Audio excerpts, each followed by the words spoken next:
All right. So can we curse? Why is that the first thing? That's the first thing that you asked. I want to know. You You want to know how all loose that this is? time. All that time. I waited on purpose.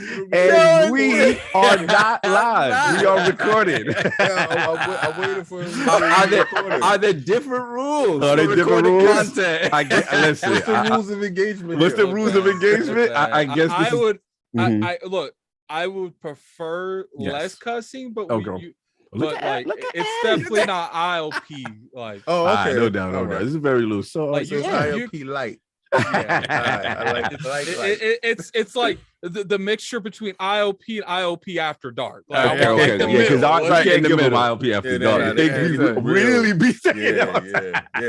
Luca got a chance to see the real. You can Yeah. drop, Pause. you said we could drop Pause. F-bombs, but no, no overtly sexual. No, I don't have none of that. I just thought that'd be a funny joint because he's like, we are. Can we curse? Asking anyway, Like, the Lords are here. Papa, can I curse? We are back for the Patreons, for the members, R&R kind of sort of solve a little bit. But you don't want to do stuff for the community. Shout out to Lord Addict who is making this happen behind the scenes, getting the community involved. So we're gonna set it off, man. Y'all can introduce your damn selves. I introduce y'all all the time. You don't even get an intro here. Oh, Look at this. Nah, man. You see how they make me do work?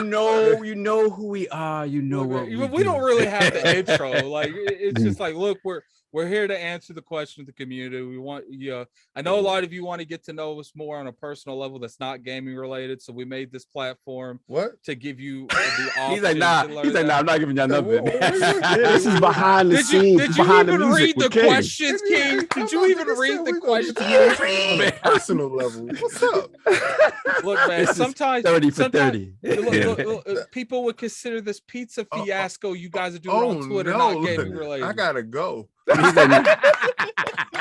He's like, y'all ain't know nothing about me. So, Saul, you want to set this thing off for the Yes, sir. We're gonna start off with these questions. Big shout out to everyone in the realm who submitted questions. Obviously, we couldn't get to all of them. We have about 10 today that we're gonna get to. So big shout out to you guys. So we're gonna start out with the first question, and that comes from Seafood Poetic X Initiative. I love that name. Salute.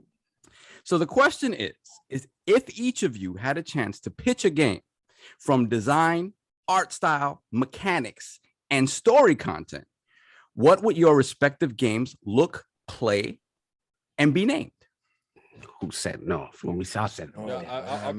Addict got it. I would want Coalition to make a Spartan Lock third-person action adventure with a gory, like as gory as Gears gets. Taking play. No, actually not Spartan Lock. I would want, because there's the very first Arbiter. He like defined and he killed like thousands of people. I want it to be in his place on how the Arbiter got his name, and it's like a gory thing. He's got the energy sword, like cutting people's limbs off and stuff. Like like I want that like that cover shooter where the Arbiter just reaches his big long reachy arm over, grabs them like I think that because I've always felt like Coalition could make a really good cover shooter Halo game. Oh yeah, Coalition, man. All right. That's that. King, want me to go or you go? You up? I like this one. All right, go. Yeah. All right, so I want Namco to get with the guy who made Shaolin versus Wu-Tang. Oh, you right. stole my yo, you straight up stole my wow. Bye. Wow. What other chances? That's kind of messed up. We the same person, right? I know, right? Oh man, find something else. Nah, I'm just gonna expand on it. That's all I'm gonna do. Not like I'm gonna do it. But I want it in the vein of an actual or a karate film, like because I thought Namco really was in the storytelling when it came to the fighting mechanics, but what separated them from virtual fighters was the actual thought of how they entered the combat realm with the one arm. Each arm is an individual button, each foot is an individual button, and then the grab mechanics and stuff from there, and everything flowed from that aspect of arm, leg, And I would love that developer that does the Wu-Tang versus Shaolin to merge with Namco with all their fighting knowledge, their hit detection, their ability to take an engine and do it in Unreal Engine 5. Oh, he stole mine. Killing me right now. You're killing me right now. I'll be like, yeah, I hate this dude. He and I want like he didn't read any of those questions. He read them and just thought, what is cog law? He got like 10 pages of notes. Like, he pull out here. He said, someone ain't do their homework. Lie. So, but I want it done in the Shaw Brothers style. All right. So just the same way that they have all that music and all that rich history with the Wu-Tang versus Shaolin. I thought that guy really understood what Channel 5 was about. Yeah, he did. What that whole drive-in movie theater feel was the Run Run Shaw, Run Me Shaw, Run Films, that whole era. And I want Namco to bring their experience, their graphical know-how, the way the fighters feel. He just need a team. Right. And I want it to be called Wu-Tang versus the World. And I got just goosebumps. That's a right very now. strong name. Yeah, because that encompass, because they do have that movie, but that encompass all those movies like Snake and the Eagle Shadow, stuff like that, and you can actually get licensed Bruce Lee and stuff like that, these licensed guys named to get these guys paid and stuff like that. But interaction wise, when a character comes up to another character, and let's say they did have interaction and he said movie, they say they catch line from that movie. You trying to get that? Yes, I know what you're doing. Because we have the space and stuff like that to get that stuff done. I just want that fighting game on that type of level with destructible environments.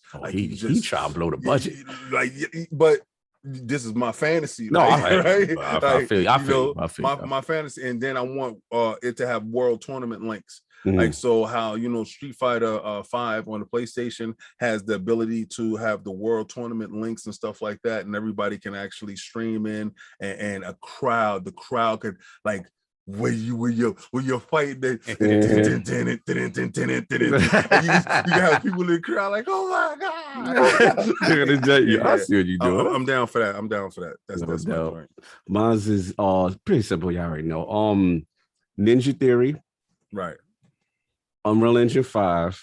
I want like super high graphical fidelity, third person over the shoulder, but I want the return of Shinobi. Right. I want like some narrative Joe Musashi behind the music. You know what I'm saying? And you get a personal thing with him, because as much as I like it and I want it to be action, I do want some stealth elements. But obviously Shinobi's more action, you know what I'm saying? Right, fast paced, whatever. So do that. Not open world. I don't want open world. I want hub world. So this way it's a more contained story, whatever. God of War. Yeah, I want like the hub. I like hub world. I think you could do linear wide. Yeah. I don't want everything. You got ghosts and all that for that. Like, so you like them to be driven into one area or whatever, and the story elevate from there. Exactly. Okay. You know what I'm saying? And they've never really, Sega's never really went into the character deeply, you know what I'm saying? And that's the thing. So I think if you tell a personal story with him and then the organization, Neo Z or whatever, all that, and get behind him on that, and like, who is Joe Musashi and whatever, maybe you implement, Shadow Dance, whatever, like history or little historical references from the other games, I'm good to go. But I have to have Ninja Theory do it.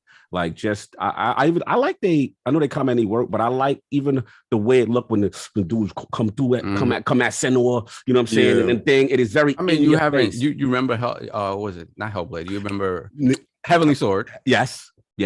And it's action oriented. I've never played Heavenly Sword. Wow, that's an amazing game. Yeah, I actually saw Jack Mood playing it, and like it was kind of like the concept of that was weird. Yeah, that's besides the point. Yeah, well, that's pretty much it. But what you got, Saul? Like I said, King that's stolen. But just to expand on that more, because again, my fantasy. There's never been a fighting game that takes it to the level. Whatever you about to say. To the level of realism and depth that where you get injured during the fight, and you fight injured, and the injury just isn't some superficial thing. Like if you play Mortal, yeah, they got games like that. Wasn't there like an arcade like yeah, you lose Deadliest your limb. Warrior or something? You couldn't lose your arm. Yeah, I remember that. Like Deadliest Warrior. Yeah, Deadliest Warrior. I think that's what it was called. And your arm you like, hop around. Like yeah. Really? Yeah. I don't remember. Well, he know. That's crazy. I don't remember it. That's crazy. That's right, anyway. That's right, Addict. Flex that brain. Obviously, it wasn't good enough. So let's do this again. What's it called, Addict? The Deadliest what? Deadliest Warrior. Yes, I think that's it. So that's what, again, we need a fighting game developer with the expertise of a Bandai Namco to really tackle this. And I wanted just story-wise, I wanted to have that feeling of the best moments of like a Ghost of Tsushima, where it does feel like a movie, where you have those instances where it's like you go back and you look at the scene and it's like, oh my God, this is a scene from a movie. Yeah. And I want it to be both hand-to-hand based, and I want it to be both and weapon based as well. Because I remember Bushido Blade, the tension in Bushido Blade as you're standing face to face with your opponent, and you both know one shot will do it. And again, back in the PS1 days, to think about a game that was able to convey that sort of tension, they did, was crazy. And nobody's ever tried to do it since. Nobody's experimented with probably that. a reason for that. It isn't right. It isn't the most exciting moment-to-moment gameplay, but the amount of strategy involved in that, obviously, it never really took the chance to expand on it. Although 2 is a big leap over 1, right? Yeah. But that's what I want. I want to see a modern day fighter that implements all of those things and makes it as realistic as possible. And again, I would love AM2 to get in on it. Bandai Namco, like, because all of them have done bits and pieces of that. But again, you kind of arcadified it and you gamify it a little bit, obviously, because like Addict said, there's certain things that just over the long haul don't appeal. But I mean, again, pie in the sky. That's what I want to see. I like it. All right. Number 2, hold on a second. My phone closed. You good? He messing up, man. He said he messing up. One job. Then we have our second is from Shroom Kingdom. Okay, what is your favorite single player third person gaming experience / story? Mine is probably Max Payne. I remember playing it as a child. Why were you playing that as a child? And getting engrossed in its tragedy. I can't believe I was probably around 12 years old when I played that. Damn. When you try to age shame him, say he played a game you shouldn't have played. Yeah, somebody. Well, there's probably a reason he's watching us, because he played that game when he wasn't supposed to. True. A lot of us play a lot of games we weren't supposed to be playing when we played. My mom's was derelict of duty, so. What is this Grand Theft Auto? No, it's a Mickey Mouse game, man. Give him 2 of those, please. 2 of those. No doubt. So who's up? Who answered? I'll probably go. Yeah. I've always enjoyed, like, I used to be a huge Splinter Cell person, and I remember like probably like the biggest moment I remember in those type of games is I remember playing like Splinter Cell Conviction, and like you when you find out your daughter, they captured her or something. It's spoilers. Like, I mean, the game's like 20 years old, so I mean, it is what it is. Like, we ain't going into the spoiling thing, but it's like I remember, like, first off, he asked for experiences. Okay, I'm going what the experience was playing in great detail. So, like, I remember, like the epicness of, like, because in Splinter Cell Convention, you got like 2 headshots, like where he simultaneously killed 2 people, but when that particular moment happened, you can light them up like a Christmas tree, like all of them. And you can kill them all. Like, and they would come in there, like, you'd sit there, you kill like a whole group of them, and then they come in for the silly. Then it just constantly, like, you could do them all again. You could do them all again. You could do them all again. And that always, like, remembered straight. And I remember because they had a co-op campaign for that too. And I played. He's starting to worry me. Like his first 2 joints has been some real murder mayhem. So I'm really starting to be worried. Are you implying? like the first one was the bloody Spartan lock joint. I like the lock joint. Yeah. No, that idea. Hell yeah, I'm down for all that. And throw a limb over the body. Yeah, I like that. And I think, like, when it comes to convention, like when you play the co-op multiplayer, like obviously spoiler, like you get to the end and they make you fight each other. Yeah. Like I haven't really seen companies do stuff like that, like really make you work things out as a co-op experience of 2 or more people, and then you get to the end, they're like, now you gotta kill each other. You never play Double Dragon, sir. Yeah, I mean, Double Dragon, facts. Double Facts. Dragon, I can't help play stuff that I was in diapers. what was it? What was that? No Way Out. No Way Out. Did y'all just did the stream? No Way Out. King who killed who? I just amnesia. You killed me because I couldn't kill my homie. I like after I'll take that L. No Way Out. Yeah, I found out you was police and you was out here, you was a rat. I was like, dog, man, I made Jack Mac with this dude in the toilet bowl, and he gonna Jack do Mac. this. Wow, You stupid. Who's up next? Donnie Emphatic Brasco stuff for in the this. face. I'm done. Me. Good. The Last of Us 2. Ooh. I am not gonna lie. There has never been a game to affect me in that manner. Ever, that I'm quivering like a baby holding a controller with tears in my eyes. Like, okay, so The Last of Us 1, I played through it. It was cool. Story was nice. And the DLC was good. In the DLC, they was able to approach a lot of unconventional norms that we have, like quieted conversations. And they did that in the DLC manner because they wanted to see if their group was receptive to these type of stories being told.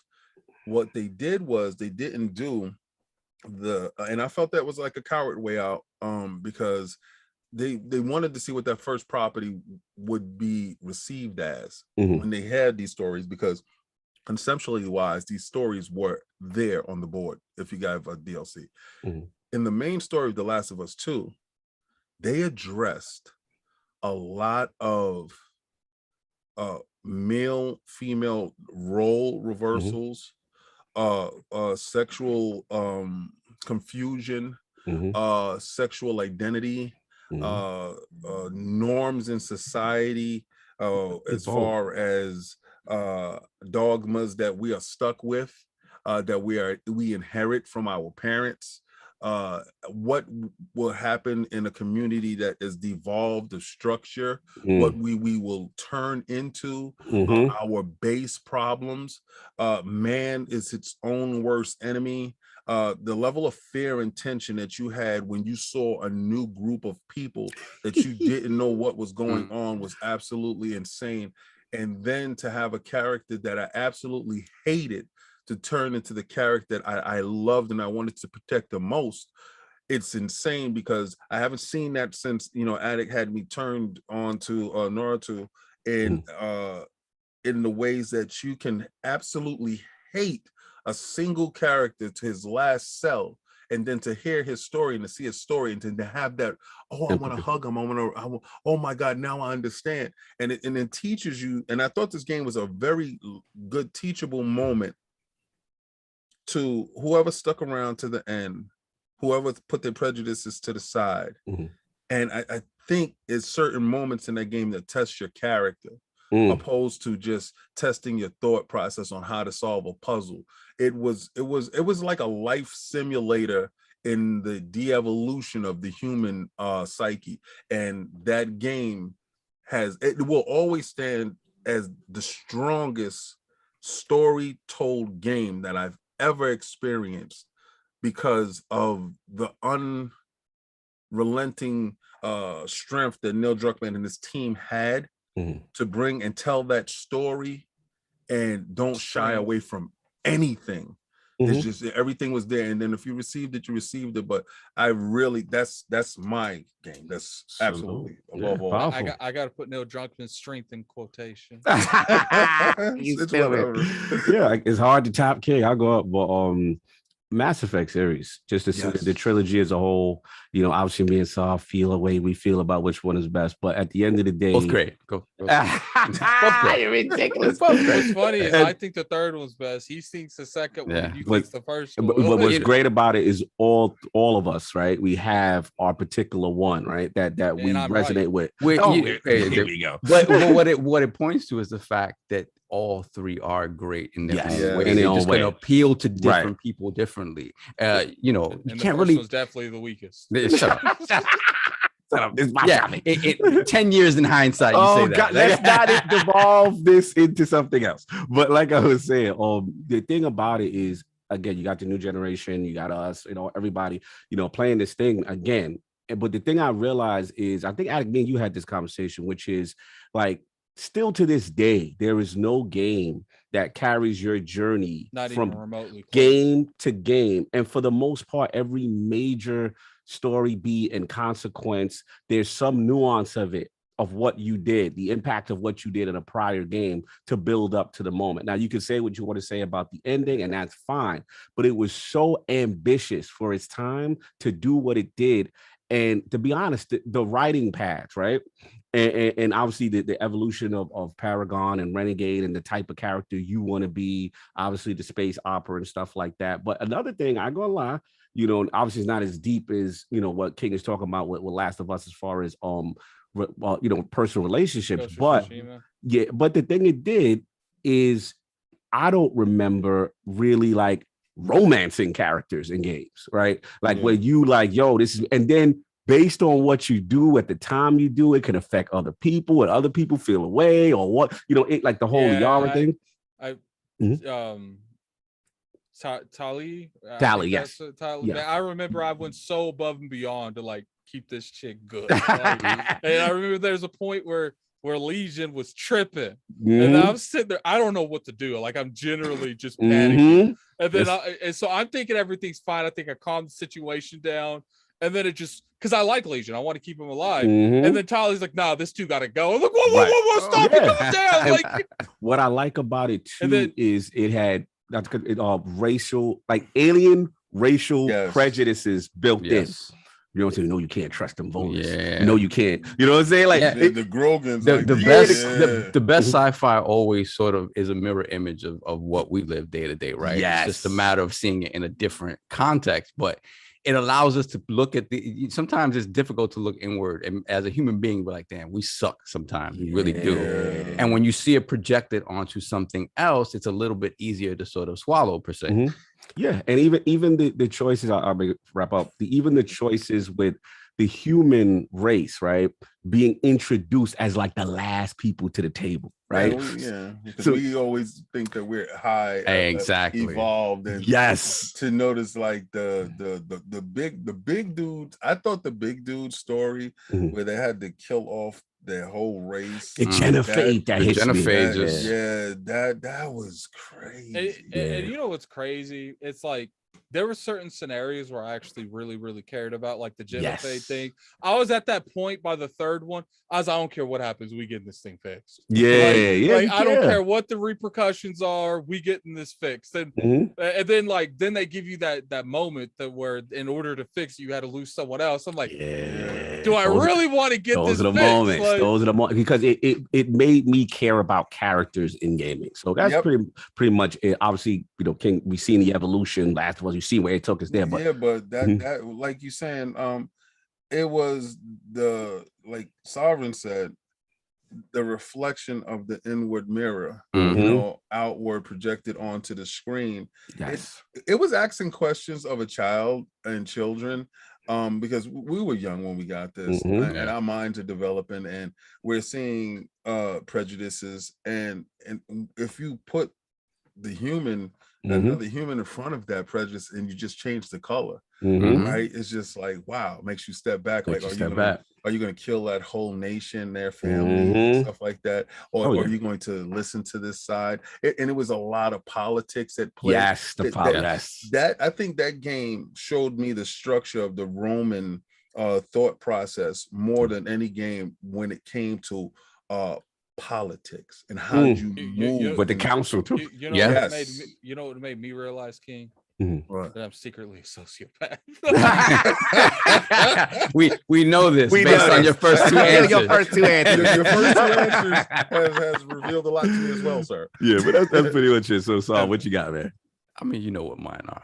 It's Red Dead and Red Dead 2. Oh, Oh, God. okay. God. Please enlighten Next me. question. Please enlighten me. Please enlighten me. No, because I had a conversation. I'm a fraud when it comes to Red Dead, and I'm not even gonna sit here and lie. I start playing them, and then I got that squirrel dog look. Like, look, squirrel. Well, you know what, King? There's probably a reason that you're a fraud for that game. But today I realized what Cog was talking about is right.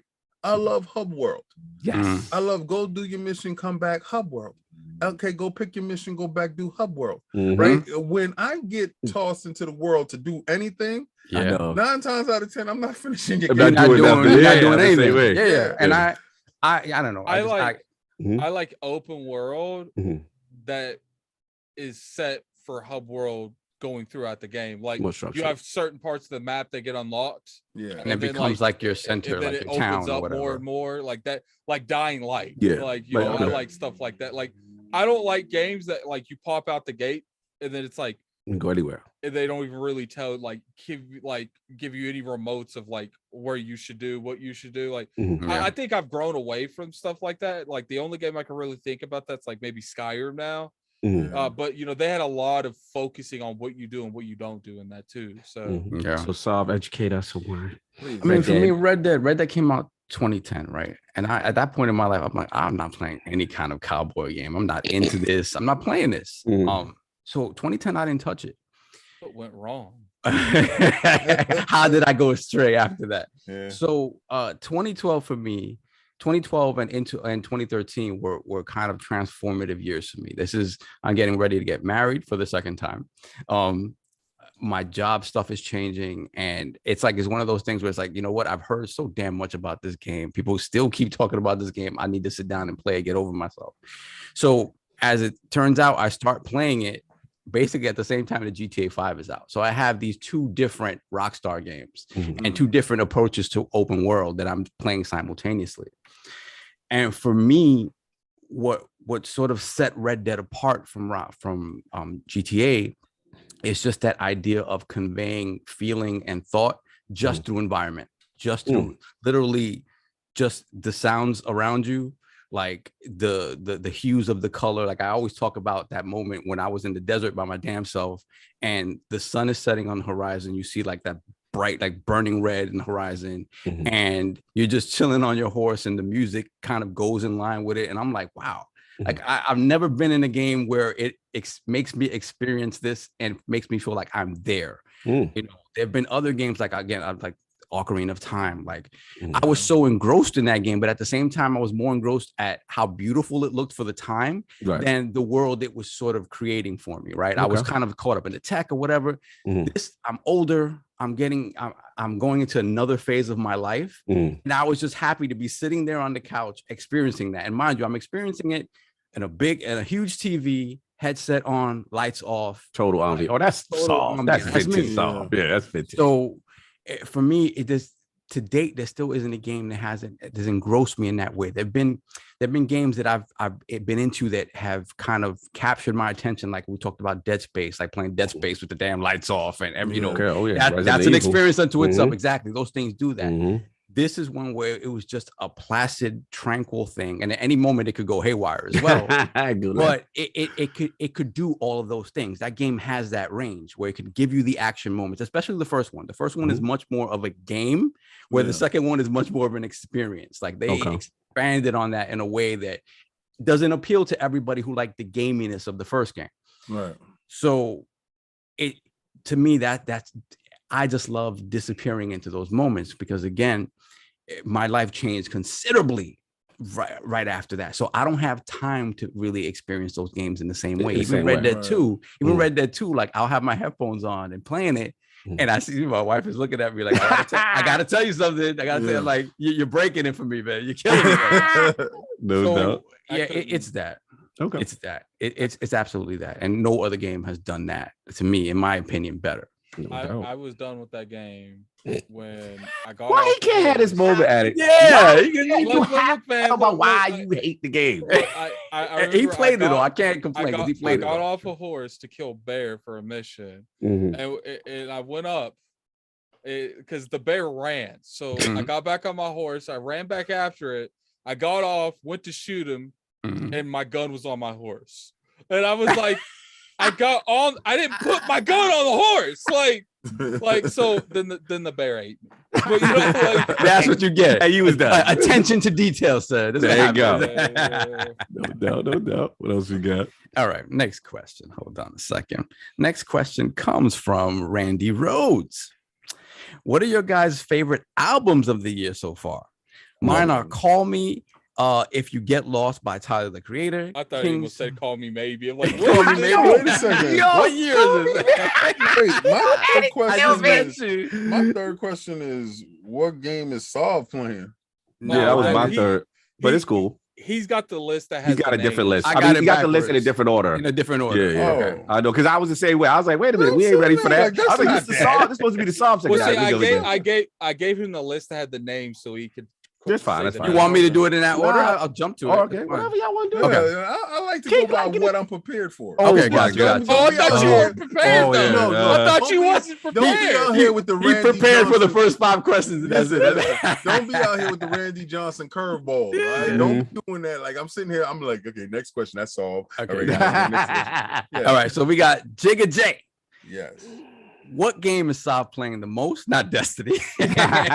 And what game is his most anticipated story game for this year? This is gonna be a quick question. So the game that I'm playing, I don't get to play as many games as I would like to, so I don't play a lot of stuff. So honestly, what I'm playing the most of is probably on my Switch because it's always with me, and I've been playing that game Ender Lilies. And that's kind of like a Metroidvania in which like you're essentially you're a small girl that's like the descendant of this like holy priestess, but the girl doesn't have any actual powers. So basically you're tasked with removing this blight from the world, right? And there are people that have been tasked to protect you that have been overcome by the blight, and when you beat them in combat, they now become your protectors. So you have all of these powers at your disposal of these people that you've defeated, and they're the ones that actually do the combat, but you actually control the little priestess or whatever. It's cool. It's a Metroidvania. The combat is pretty cool, especially the boss fights are very interesting. So I've been playing that. I jumped back into Hades again, obviously on the Series X. A little made me want to go back to the Switch version as well and play. Hades is just that good. And that's pretty much it. Now, the thing that I was most excited for story-wise this year is 12 minutes. I wish we would discuss. And we'll discuss that. My apologies. I will say that it. Sometimes that's not the question. We talked about that. That's on ILP in the realm. Sunday, 1 p.m. Eastern. Sorry, guys, but I'll expound tomorrow. Yes. Next, try to give all the bars away. Leaking bars. All right, next question is from Dano. Which upcoming games that have been announced for this year do you believe will still get delayed, and by how much? Wouldn't mind a prediction date. Okay, so I can't say J Barry knees. J Barry knees will not be delayed. Well, I think everything comes out that's supposed to come out. From my perspective, that's on the slate from Microsoft and that's on the slate from Sony. Nintendo. Plus, with what just happened with Halo, that's definitely not getting delayed now.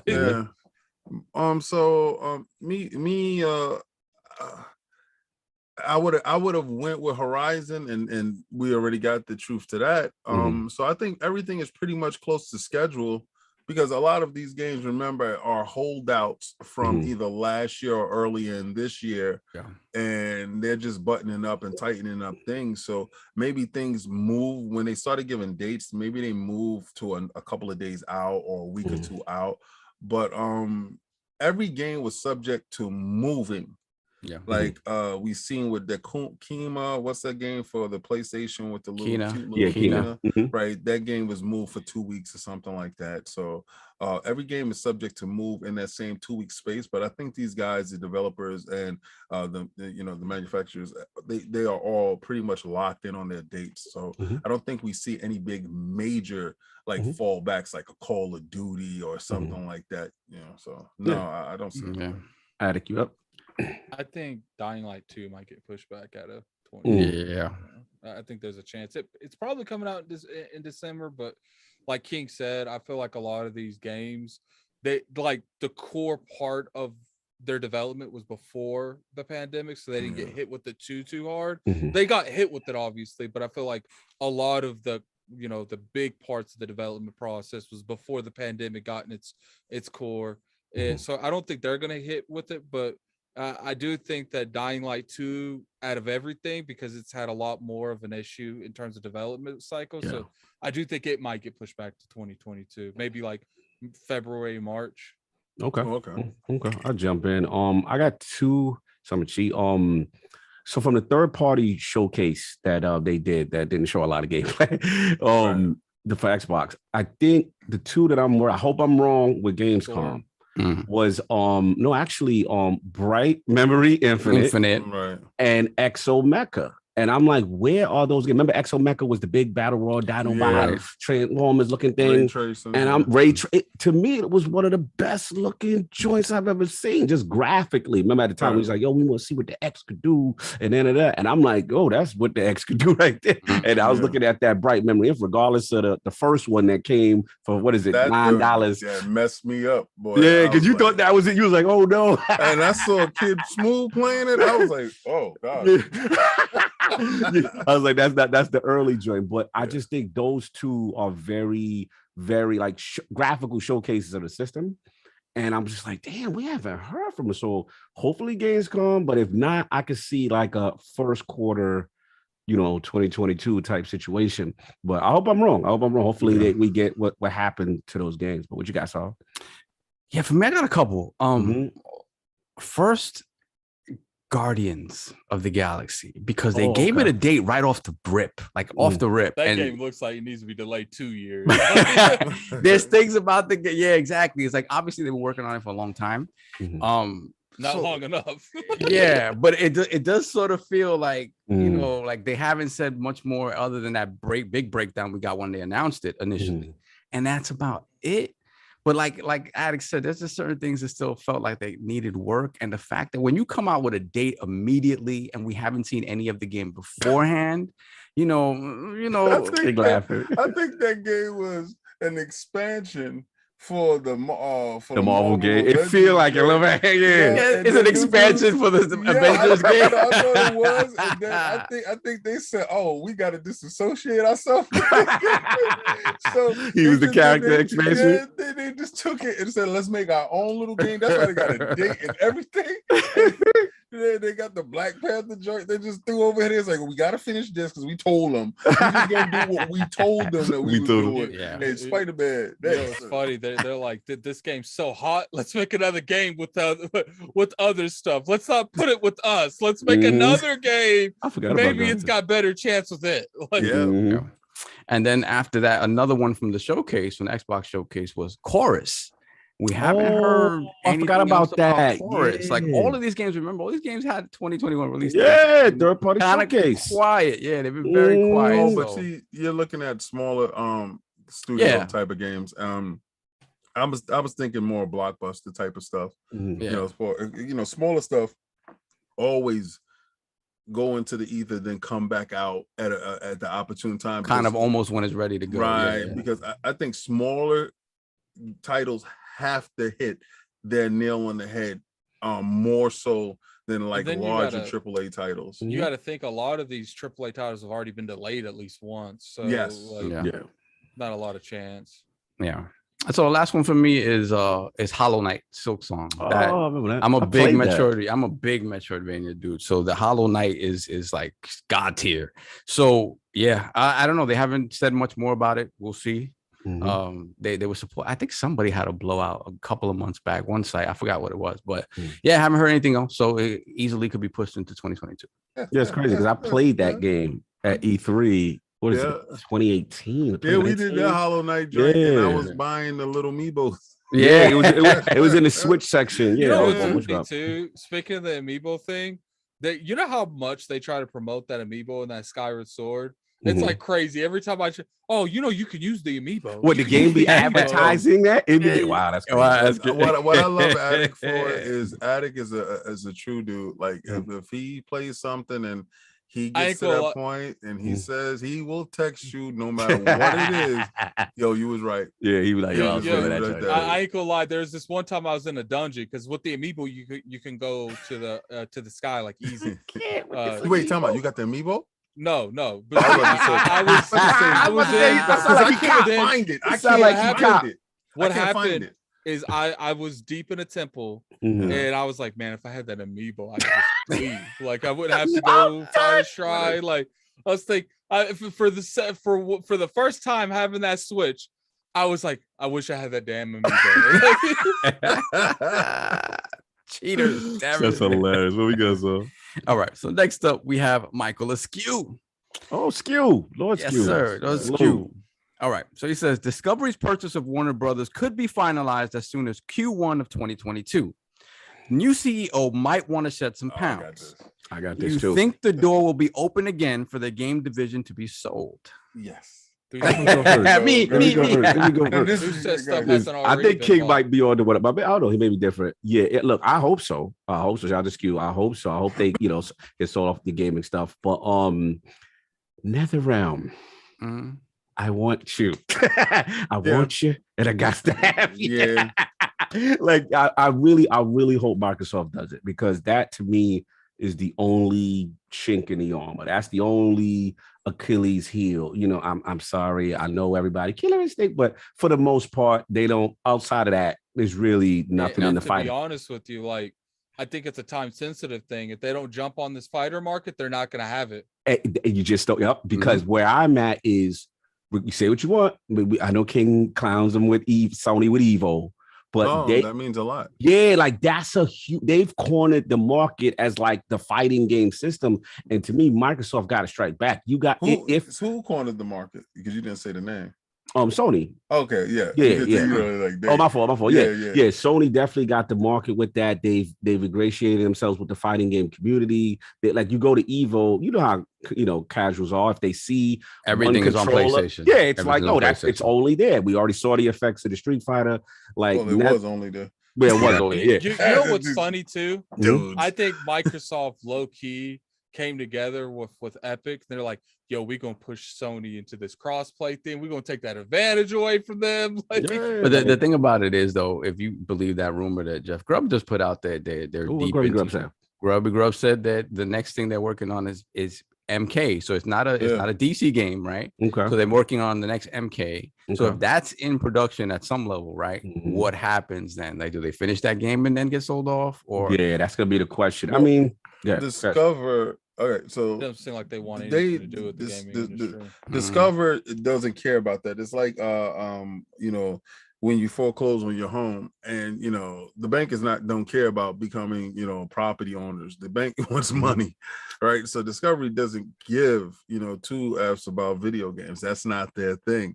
Their content is streaming content that is consumable. They want Warner Brothers properties. That whole division is going to be sold off. If it's going to be sold off as a bundle, if it's going to be sold off as individual assets going off, and those are where the developers come in from. This is the problem that you have when it goes into individual developers being sold. Now you're talking about people as commodities, because the developing houses are individuals and people that can come and go at any period of time. They have to have contracts that are keeping them structured in place for a certain period of time. Each company has to have each employee that is tethered to that company, those essential employees that is tethered to that company for at least 5 years from said purchase, right?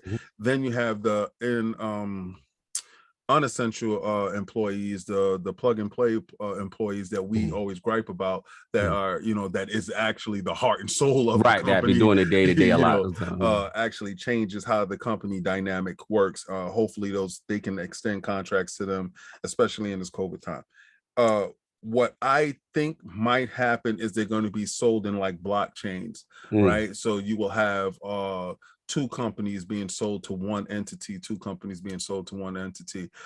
consolidate that and to get those pushed off, instead of single companies being sold. The event of Tencent having the problems that they're having with the Chinese government is precluding them from acquiring new companies. And what I've noticed, like in a couple of games that just popped up, Tencent's studio logo will pop up in the beginning. Keep an eye out for that, because I've only seen that 2 times. And this is the second time that I've saw that, and that is them revealing themselves a little bit more. So I really honestly feel that Tencent is no longer a player in acquiring new studios. They're going to probably double down on their studios and make their presence a little bit more felt in those studios that they do have. So it's only a couple of companies that can actually purchase these studios that will be available. Microsoft is an ideal place for certain studios, like you're saying. I have a different thought. I think Sony purchases NetherRealms. I think Sony understands where they are at with the Evo. I think they understand where they are at in that community as the fighting community.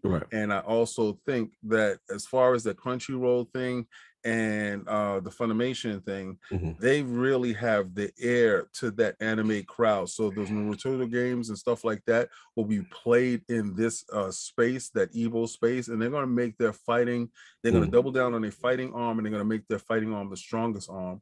And that way they can keep Microsoft at bay, to be honest with you, when it comes to that, because all the fighting stuff will be on a PlayStation, Sony platform. I think Sony gets them. It makes sense. I mean, I can see where you're going for. Just to finish what I was saying before, I think it's like, I mean, it makes sense that those two are in bed, right? It makes complete sense. I'm not disagreeing there. Like, I just feel like, you know, the way I look, the reason why I think it's more likely Microsoft could do it is because I always feel Sony doesn't get in bed unless they've had a previous relationship with you. You know what I mean? Like they tend to be like, you know, we going steady for a long time, and then all right, Insomnia, okay, you know what I'm saying? Like, all right, you know what I'm saying? Like they don't generally just be like, yo, something new. They want to make sure you loyal. Yeah, like they want to have that relationship. So I mean, I'm not saying it makes sense. It makes sense what they're saying. Yeah. You know what I'm saying? But my thing is, I need Microsoft to jump in there. I really need them to jump. And I like the big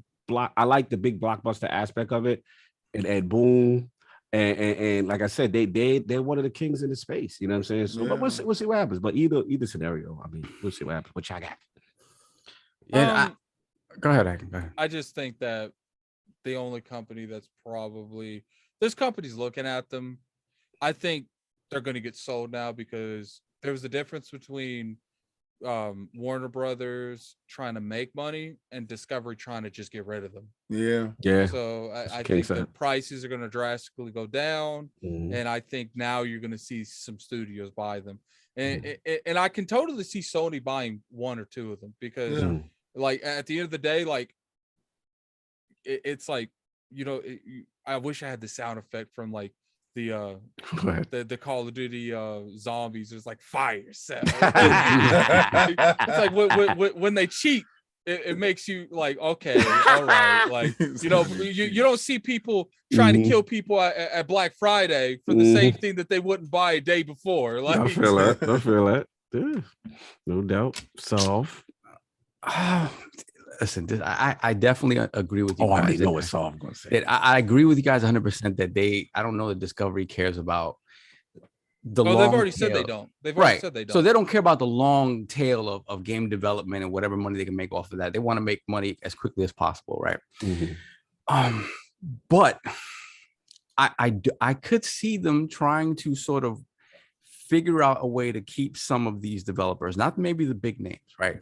But the smaller names, to make cash grab smaller games based on these properties, right? Because when you think about all these properties, the Warner Brothers properties, you know, Harry Potter, like stuff like that, Lego, these are cash cows. So it's a matter of them figuring out. I don't think that they're going to sell those. No, they're not selling the properties, right? I think they'll sell the studios, not the properties. So I think they might be a little bit more loose with something like Mortal Kombat, maybe, because like even the last movie wasn't really, because I don't think people might buy NetherRealm without Mortal Kombat, but you're going to have more potential buyers of Mortal Kombat came with it. Right. And that's not that. actually, that's the one I think they would be willing to let go of, like what you said. Everything else, obviously not. You're not getting Batman. You're getting any of that other stuff. You got to look at that content that they existingly have already to see if any of that Warner Brothers stuff falls in line with their content as far as their gaming division and the IPs. Remember, when we spoke to Hogan, these dudes, those companies aren't as attractive without those IPs. Right? So, they're great developers. But again, because they have control of them, I could see them looking to sort of manipulate some of those dev studios into making these types of games, and keeping them, whether that they're able to do that or not. And the ones that are resistant to it, I see them trying to sell. To King's point, I really do agree. The way it sounded like is that's a field they're unfamiliar with, and they're not willing to risk the type of revenue that they have to invest into it to potentially not get the money back. That's the return on investment is the biggest thing, because it has to be immediate. They have to put that money there. When's the last Discovery game that you've seen? And to get a company to sink millions of dollars into a project that they're not familiar with, they're going to stick to something that they're familiar with. If they can get money off an asset of purchasing, and then they can just shed the fat and then get to what they're trying to do, not to deviate from where they are, I think Discovery is in a whole different wavelength opposed to worrying about the future revenue. They'll be worrying about the immediate loss.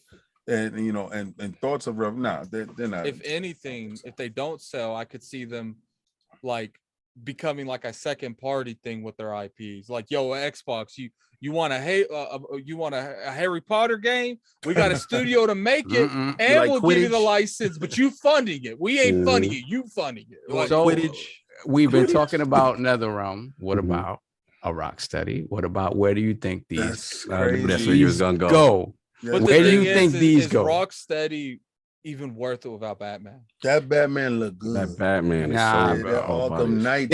Listen, they basically gave the blueprint for the modern video game. Yeah, like the modern superhero game. Yeah, like they gave the blueprint. Everyone's doing it better than them now. Damn! They haven't done it. The Batmobile. Okay, I get it. I get the Batmobile, but beyond that, they haven't done anything else, right? Well, I mean, that how is that my fault? They ain't made a banger. How are you gonna say that everybody's doing it better because they haven't dropped anything else? Well, like we go. Come on, Saul. Like, so you acting like that was like Elder 15 years ago. They ain't been an Elder Scrolls since 2011. I'm gonna say that's still the best RPG in the world because they ain't made a game since 2011. Yeah, but does it take away of the quality of Elder Scrolls? No. So am I supposed to say that? So they just forgot how to make a game. So Elder Scrolls. No, we ain't timing this. We ain't timing this. And so we gonna say Elder Scrolls is better than The Witcher because they ain't made a game since The Witcher came out. Both of you are right. I'm saying, what you're saying, but again, you're saying that that somehow in that time period they forgot how to make a game. Like, how are we gonna turn questions into I'm done. We're going long. Yes. Give me a second. I said I'll be down here for an hour. Yeah, you already put that right. Boy. Okay. Then we have Pixelbit G. If Machine Games announces Quake is returning, who's hype, and do you think it can do as well as Doom and Wolfenstein? I do think it can. It's coming back. They just put Quake inside Game Pass. Told this individual if he wanted to pick another question, he could because it got announced, but he never responded. So but that's not the same as Quake coming back, right? He's talking about Quake coming back in the vein of Doom coming back in the vein. It's just a matter of time. It's gonna hit. Quake was always that thing. I don't feel like they would put the money and resource to remaster it. They would. I agree. I agree. Like I have a feeling this is the small project. The next project I agree. This is the gauge to get interest. Do the remaster. Get you back in, make you feel. It's one of those things where now when the remake of Quake's done, if you pre-order it, you get this for a bonus. Right. And then they had Linneman out there, who's a huge. You saw that joint that he did. huge fan. Yo. And then when the studio had, the studio guy for Machine Games, Yeah. his favorite game of all time is bloviating about Quake, and they got him on this project. To me, it's like they setting it up. Like they setting it up. Yeah. You know what I do know, King. What? That remake gonna be on Xbox only. Yeah, I don't know. I said this. I don't know about that. No, I do. Oh, you think yeah, so? no, that the remake. I think the remake. If they I'm bugging. I'm thinking about I'm thinking about the other joke. Okay. I'm talking about like the Wolfenstein treatment. Yeah, right. The Doom treatment. Yeah, like that next level joint, because this is okay. So Quake, people don't really understand. Educate me on that. I'm not a Quaker, so educate. Quake was Polygon. Quaker. Did like, you just make a turn up? Like, that's their name, the Quakers. The Quakers. Yeah, we out here with the Quaking. Tell me about this Quake. Why is this so beloved? This is what me and Sovereign. This is I making it. This is where we jumped out of PC Master Race crap. Like you dudes are frauds. Like you mean the PC terrorists? Master Race dudes is absolute frauds. Why are they frauds? Because they're terrorists. They're PC terrorists. They're not frauds. They're elitists. They try to act like they're elite. But that's you. I'm gonna tell you this. You should be the PC Master Race guy. We've done this. Right. I remember y'all with y'all voodoo cards. Voodoo cards. I looked at y'all. I was like, I ain't doing that. King, why don't you got a 30 series car? That's this is like $1,200. I remember when you get that conversation. It was the first Polygon shooter that was moving that fast, like that arena shooter. It hit all the bells and whistles. And Doom wasn't that. Doom was like pixels that to you, and it looked off. This stuff was full 3D, and you had to have that voodoo 3D effects card. And we got it, and we were playing it, and you could play it at a decent clip, and it was the first one, and it was successful. I always thought they didn't trust their big IPs like Wolfenstein or Doom, and they made Quake as a test bed. And it became so successful in that test project, and that's why test projects are always good. You don't use your main IP, it's a test product, and then you say, wow, and it actually takes off. And when it does take off, it becomes an entity within itself. And I think Quake now that because we had Quake Arena and stuff like that, and that was really good for Xbox. And this is kind of crazy, it's coming full circle. I think this Quake is going to be nuts, and they're trying to explore all the things that they can do. So you're going to get things that you didn't see in Doom done here, things that you didn't see in Wolfenstein done here, because Quake has always been the experimental title, and always brought in that Twitch feel, that real kill them, like that whole racking them up, like that shooting a grenade and jumping in and shooting a laser and just running through and just grabbing a shield. It was really fast, it was really visceral, and I think that is probably one of their best titles. And the fact that you said Machine Games is working on it. I love their stuff. So I'm trying to get into it. I never really rocked with one before, so it's completely new to me. Try it on Game Pass. I mean, you're gonna get in there and the graphics gonna turn you off. I'm gonna wait. I'm gonna drop that so quick. I'm gonna wait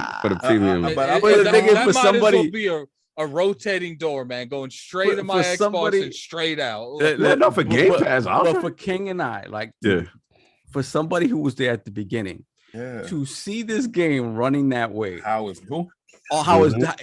it's crazy, because you spent damn near $2,500 on a PC to be able to run this decently, and run it poorly. Decently, exactly. To be able to get some frames out of it, you know what I mean? It was the crisis of its time. Yeah, exactly. And to see it running at 60 on a Switch, like it's kind of crazy, because you guys remember what that was. Exactly. Okay, I get it. 120 frames per second is mind blowing. You could have never achieved that.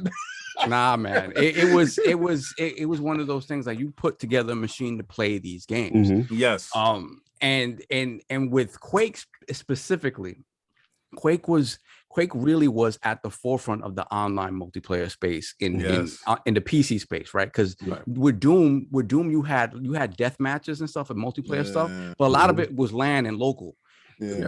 Online multiplayer, it was really Quake that really started that whole sort of big thing. And then with Quake as well, Quake is one of the first games that was like, had rock star status a little bit because they had actual like music stars making music for it and whatnot. Okay. It kind of elevated the id Softworks team. Gotcha. To like rock star status, the John Romeros, the John Carmacks, like stuff like that. Yeah. So it was at the fore, like King said, the 3D rendering. Like that was the first time I ever heard the words OpenGL. I was like, oh nah, it was something different. It was the beginning of what we know now. What we see. Yeah. So to bring Quake back, I think King is right. They have to be willing to be weird with it, right? But they have to give it the same love and care that they gave Doom and that they gave Wolfenstein, meaning they have to create a story around it that matters. I don't know if they need to necessarily create a protagonist that matters in the way they did with BJ Blazkowicz or something like that. Yeah. But they do have to create a story around it that matters while maintaining the core and the heart of what Quake gameplay is, which is quick twitch shooting in a way that's different from Doom. Okay. So I'm glad they're willing to do it. I think what I see now with all these arena games like this split space thing game that people is playing and stuff. Oh, the split gate, yeah, split gate, and you have you see them going back into that arena type of shooting in the Halo. Those games move slow compared to Quake. Yes, like Quake is the epitome of speed, just pure all out raw unadulterated speed. And if they can get that harness into the Quake arena, feel back at it again, and you just I really can't explain it more. If you was those, I'm pretty sure that game gave more cataracts out than any game that has ever been announced. Because if you played that game for such a long period of time, you had to have eye drops sitting right next to you. Yeah, it was like that. It was like that. So what we got? Excited for that. Okay, next up. Okay, now we're back to Randy Rhodes. Oh yeah. What are your guys' favorite albums of the year so far? Mine are Call Me If You Get Lost by Tyler, the Creator, King's Disease 2 by Nas, and Donda by Kanye West. I know it's not officially out, but the listening party was fired. I want Addict to go first.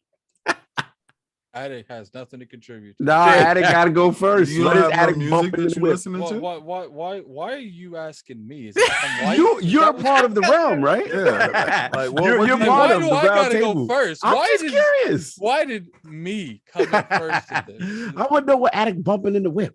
Look, Addict ain't bumping nothing in the web. Addict listening to podcasts more. That's a than lie. anything. He be listening to music. He be listening Look, to music. man, like I will be like nothing there, but I didn't know. Like, okay, I know who Kanye West is. I know who Tyler, the Creator is.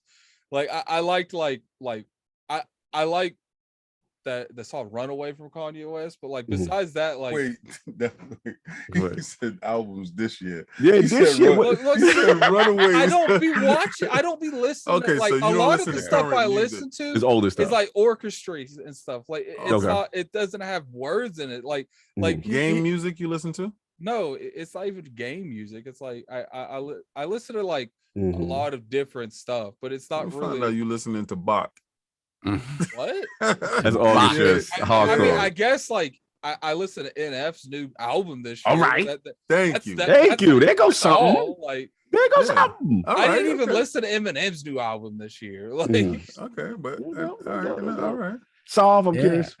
Listen. I think I'm more of a fraud than anybody else here because honestly, I am that dude that listens to like new hip hop and stuff like that. And I'm like, it's not. I'm the grumpy old man. Grumpy, I'll be about grumpy. Yeah, and so I'm gonna be honest. Like my wife in Spanish, they call it fresita. Really, like you listen to like the pop stuff, the new whatever's new, right? Whether it be hip hop or whatever, whatever's on the radio is what I listen to. I don't really gravitate to any specific type of music anymore. Like I said, that is as far as I go. I used to nothing this year. Nothing specific that I can identify as this is a new album or whatever. Like honestly, like I just don't. I fell off completely. I used to be big into hip hop, like, and it's obviously East West and all that stuff back in the 90s and early aughts, but I just don't anymore. So whatever catches my eye, whatever's good to work out to or whatever, you know what I mean? I'm whether still it's not whether feeling that. it's Cog asked me first. I'm really I'm serious. I wanted to know too. I mean, out of everybody here, I really wanted to know what you was listening to. Me too. I literally I said I can't It wait feels to like hear all the Attic. black people teaming up on the white dude. Like, what's going on here? I just want to know what you bumping. What's this white man listening to? That's what was going I on. wanted to know in your wee moments of the night, are you listening to a little King Disease too? Like, there you go. There you I don't go. know. So yeah, so that's it for me. Nothing special. all right. King, me and you talking about us all the time, bro. You King, want to go? me and King him is Disease, always in the same joint. The Mhm. King Disease 2, for me, Yeah. I can't say Donda because I'm waiting for Drake to drop his joint. I heard a little snippets of that, and Donda, if it's not official, Kanye is trying to fake out Drake. They playing a stupid game. I don't care about that. The J. Cole album, I thought that J. Cole album was fire, like literally fire. I thought Nas took a step in the right direction. I think he matured as a artist. I think he matured as a man. To have a lot of features on his joint that he doesn't normally stealing my points. The music hit in a different space because mentally he's elevated, and in your elevation, if you don't fix your flaws, because I think his last critically acclaimed album was King Disease 1, and that was really a hymn-centric type of album. Going into the mind's eye of Nas, one of our greatest musicians. And King Disease 2 was the evolution of Nas to see his growth as an artist, as a person, as what his vernacular actually, if you dissect the bars, you see where he's at. You have to really listen to the album 4 or 5 times and actually to get certain things. Because sometimes bars fly right past you, and then you be like, oh, it is current with this stuff. Really, really good stuff. And J. Cole's album, J. Cole, the way we consume music now, we consume music in such a weird way that we don't actually sit down and listen to complete albums any longer. Like Sovereign Ascend, we become pop heroes. So whatever's popping on the popular track, we listen to, and we consume it in that way. And you never get the album in its totality. Like before, we would get it, we would listen to each track, and we will, that song is a banger, and we analyze it, go back and forth with it. So now how we consume music is really disjointed, and it takes you out of the experience of feeling what the artist wanted to do with the album. So the Eminem album, like Attic was saying, I thought his album was really consistent for the character that he portrays himself to be. I don't think he's grown at all. I don't think he lost anything, but I've always believed that Eminem was always the pinnacle of him, and he's never elevated past that. He's always been that high watermark for himself, but there's never been any growth, and it hasn't been any degradation in it. Eminem only has serious growth when he's going through some serious shit, and he doesn't really go through that like that anymore. So I think that any artist that's necessary for growth. Yeah, I mean, you guys said all the points. Musically, first, I'm kind of where Solve is at. Like the days of me with the albums is kind of over. So it's kind of like, unless I really rock with you, that's why I mentioned King Disease. But other than that, it's usually a track, something that hit me, even if it's current and it's new with the kids about. I'm like, cool, this is cool. All right, cool. And I keep it moving. And to Addict's point, like, I do listen to a lot of, like, at the gym, I can't listen to hip hop and stuff. Like, I gotta, not all the time. Like, I gotta listen, especially when I'm doing cardio. I cannot listen to hip hop doing cardio. Right. You know what I'm saying? I gotta have like some music, even video game music. My gym is techno music. Yeah, for the beat, something bumps like that keep you moving, keep it going. You know what I'm saying? Well, the reason why that is, right, is the RPMs of the music. The RPMs, yes, right, yeah, because we are energy, right? We vibe, right? My DJ Darude. We need that. If you facts, you get to that place, your body is elevating at that place.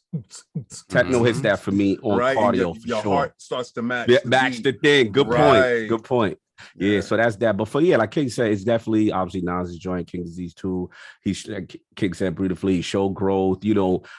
Obviously, I'm super Nas fanboy. That's the homie from the beginning since I heard Illmatic, and I think Cole put me on Illmatic. He's the one that put me on. Shout out to Colbera. But so for me, him being this top lyricist, and then seeing the growth, like King said, which is there's always this unwritten rule as the lyricist, like, you don't never put too many dudes on your joint, you know what I'm saying? Because I gotta be the alpha and omega. Or you put some really dudes that is under you. Yeah. You know what I'm saying? So to him first to get M is a big deal.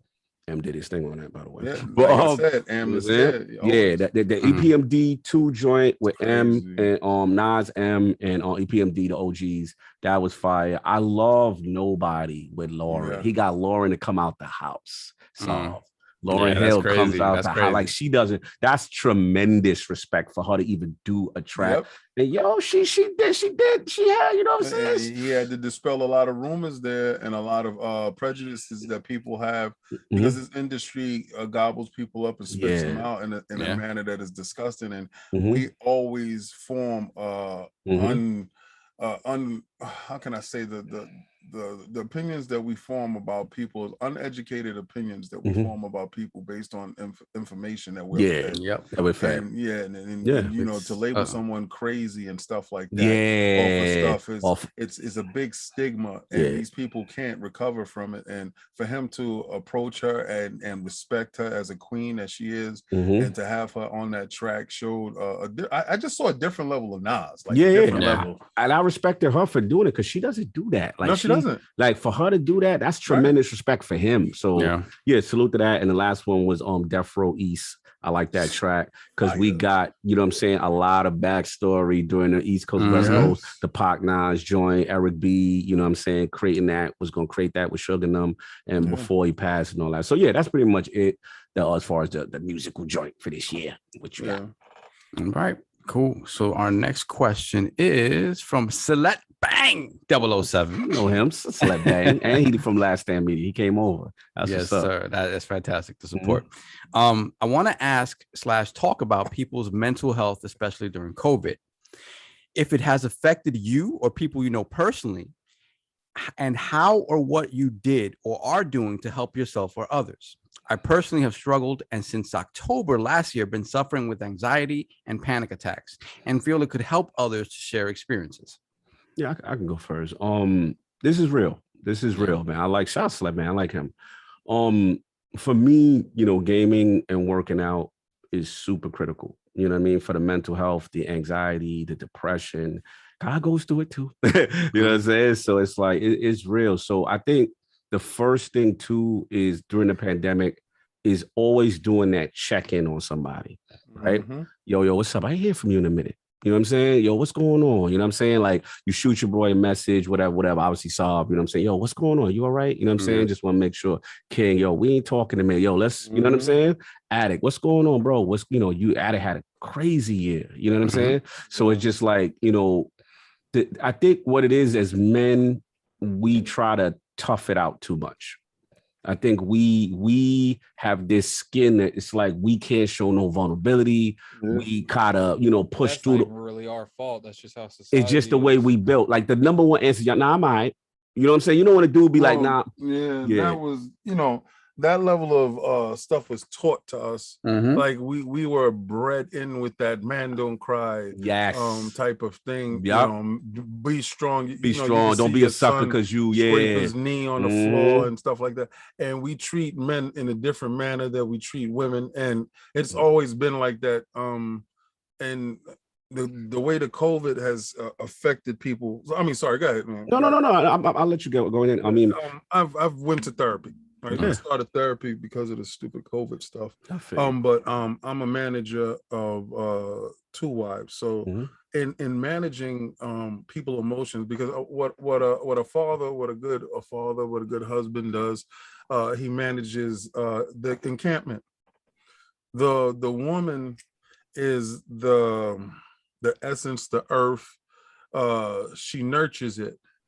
What the father does is, he hunts, gathers, brings in, manages, and also looks at every individual. Now, who's looking in on the father's mental well-being during this whole space and this whole time while everybody is breaking down and deteriorating in some form or fashion? He has to uplift. He has to, make sure that people are doing well. He has to provide different venues for them to have an outlet, but there's no one looking back at him. Mhm. So in these point. moments, you have to have a good base. A good base is your friends, your foundation, your home unit, and also a good mental base to understand that you can't control everything yourself and you need absolute help on the outside. I can attest to his dealing with anxieties. I lost 2 companies. And when you go from making $8 grand every week to every 2 weeks making probably 1,800, there's a drastic change. There's a drastic change. There's an absolute life shift. But coming from nothing, coming from ramen noodles, coming from fatback, coming from living in the projects, you know, with food stamps and stuff like that, I didn't have a sense of fear for myself. My fear was for the individuals around me that didn't grow up in those circumstances. You understand? Because in those circumstances, I can thrive. I'm pretty good. I'm a minimalist at everybody probably feels that I'm an elitist, but I'm not. I'm a minimalist. All this material stuff means absolutely nothing. All it does it just strengthens my hard work when I look at it. That's all it's there for.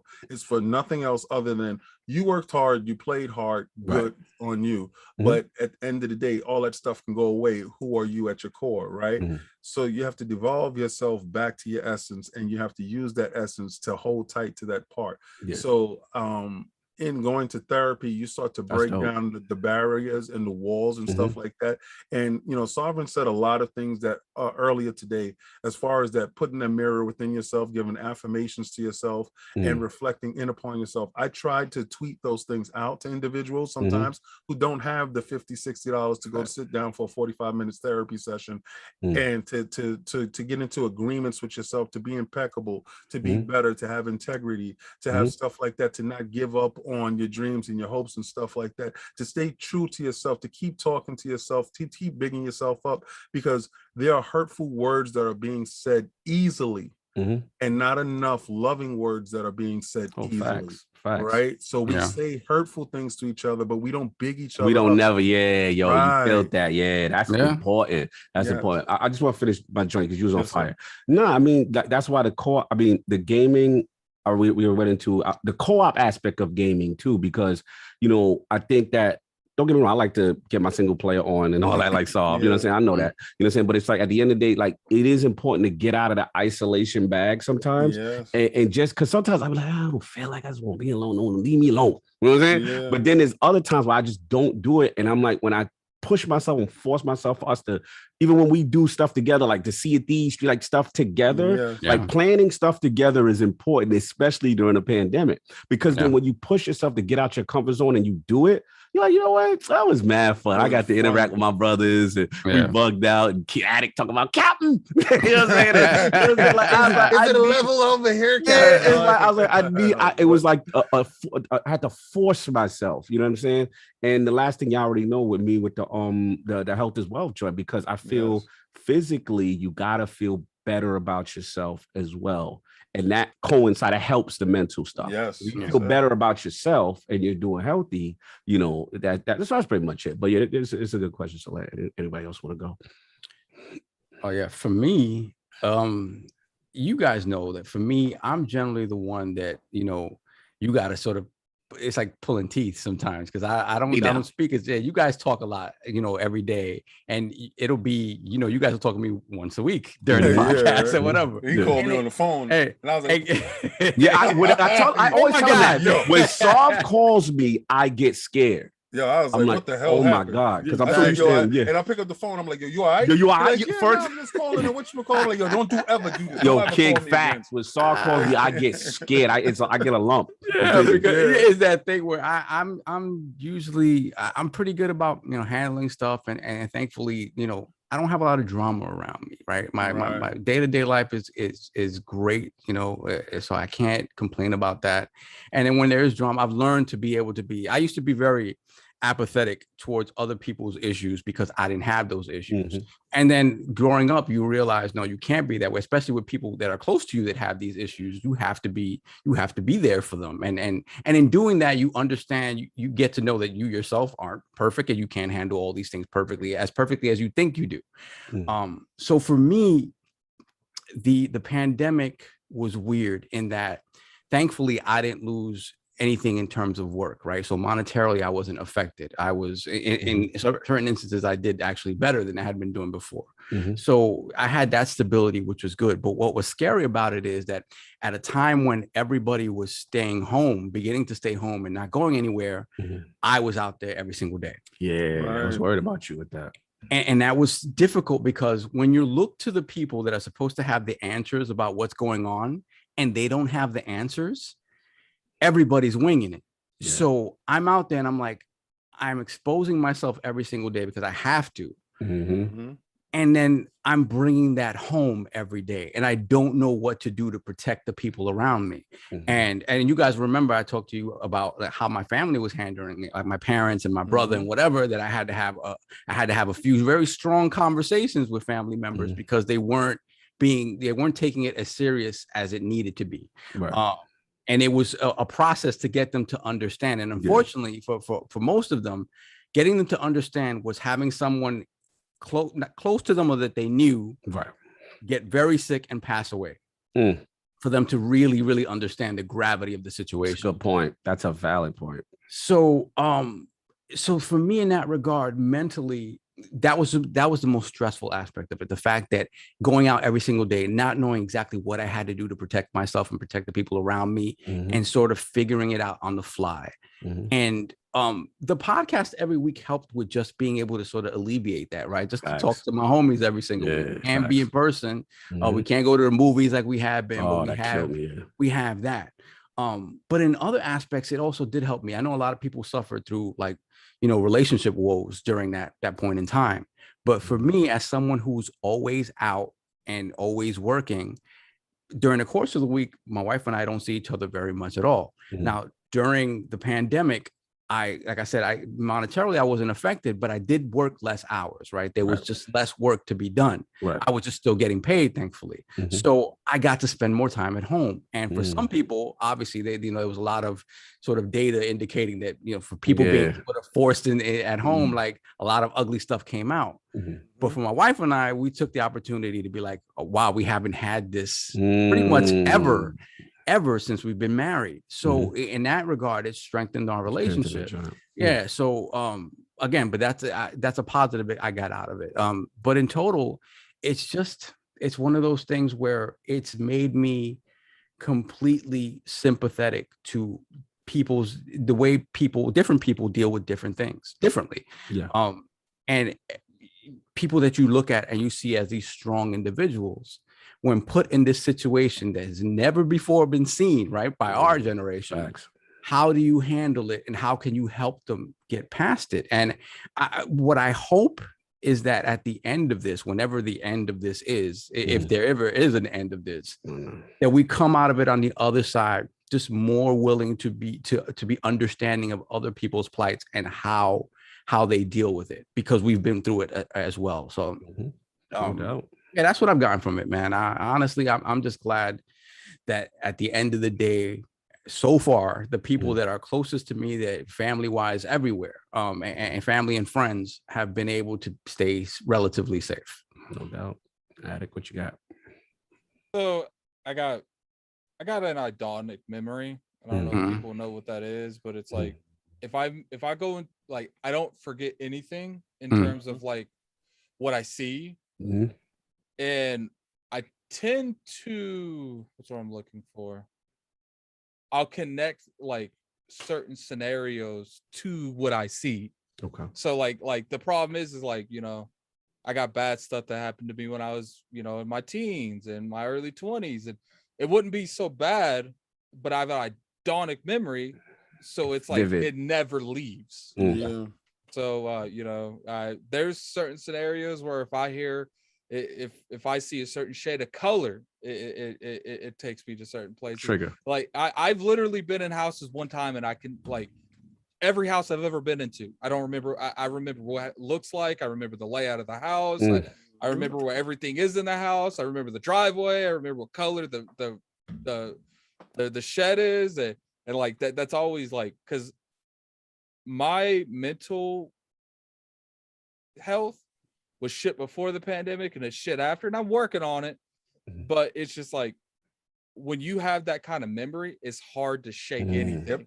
Yep. Do you get smells like a smell that transports you back to a space? And I think that's probably one of the reasons I don't mess with music much. Oh, okay. Because I can't link that shit to nothing. I refuse to. So it's just like, you know, and then I got OCD. Like I was telling Cognito, like my OCD is so bad, I can't let volumes end on a 5 or a 0. Like it's got to be a 5 or a 0, or the whole time I'm watching that TV show, my mind is like, that's on a 3, man. It needs to end on an even number. It can't even end on an even number. It's got to end on a 5 or a 0. So if it's like a 47 and it's loud as hell, I got to bring that down to a 45 or to a 50. Okay, I get it. There's no in between. I get it. I feel like YouTube helped a little bit because like the only way I can escape it is if I make myself busy. Good. But then I have ADHD, so it's hard to keep my mind on one thing.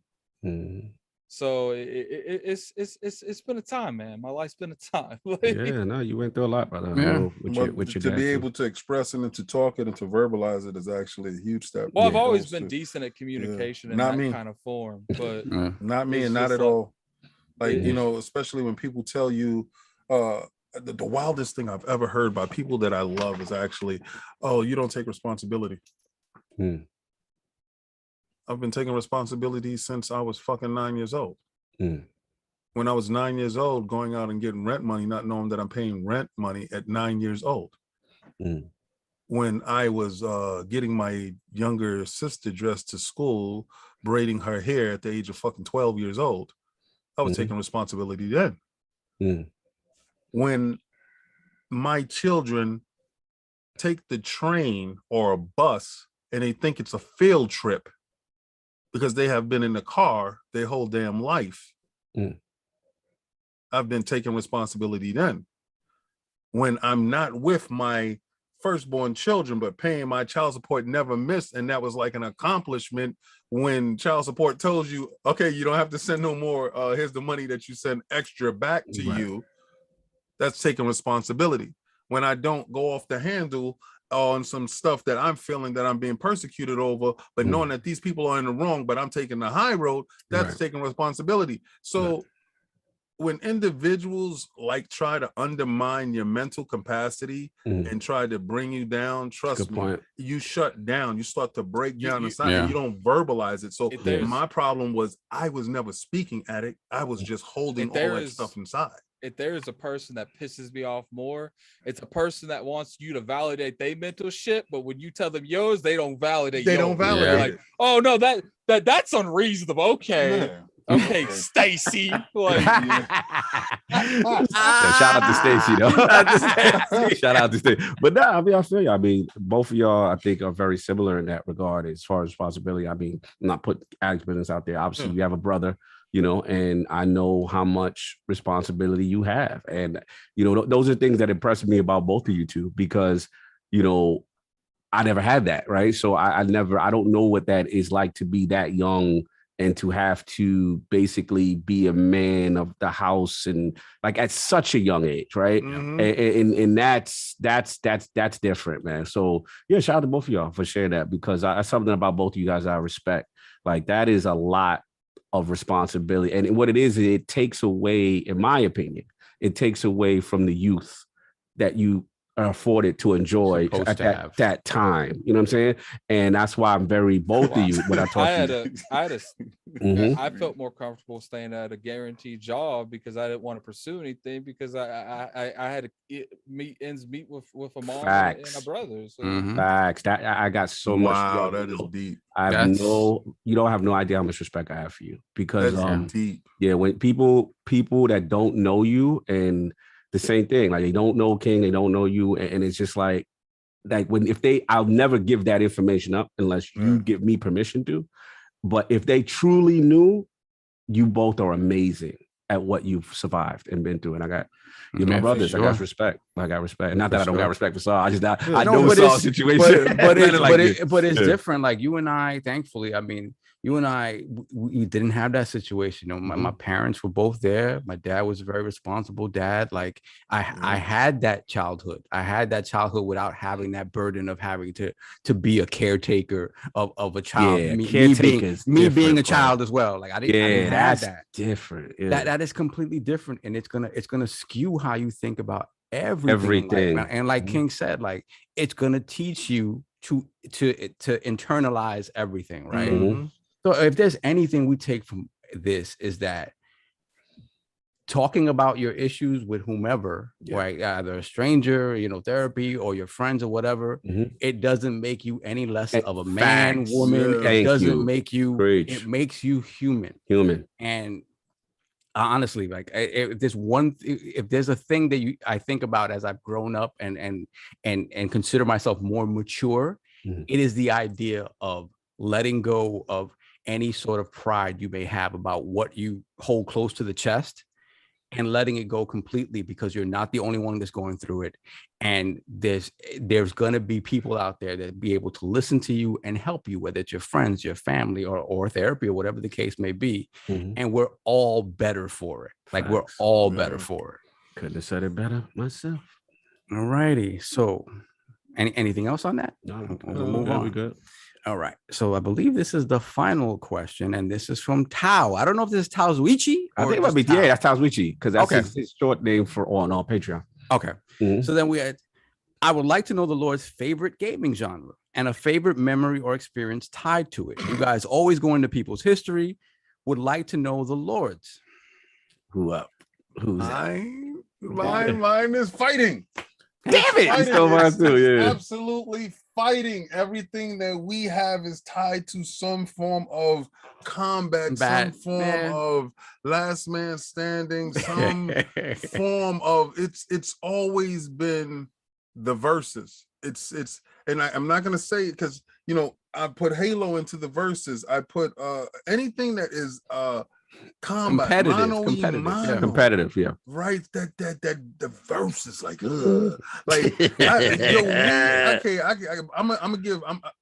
we got fighting games is there, but it's one particular game, and it's got to be Halo, and it has to be me versus Mr. High with the pistol and hang him. I remember that. Hang him high, hang him high. I remember that. And I'm gonna tell you, man, I remember that day like it was yesterday. I could smell the air. I remember everything, and High was, High was really good with this pistol. High knew that he could double tap you, pull you down. And my thing was, pistol grenades. I got you, baby. And I just have a total belief in myself. Like my mental is really, really, really strong when it comes to the belief in myself and what I feel I can do. I knew High was a superior pistol guy. I knew if High had line of sight, he gonna knock you straight dead. And I knew this board was his board. And I took the challenge, and I went in there and we locked in, and I just knew if I could break him down mentally, I can destroy him. And I got into it. It was something. Got into his head. It was something stupid, but it was Spider-Man. And I was going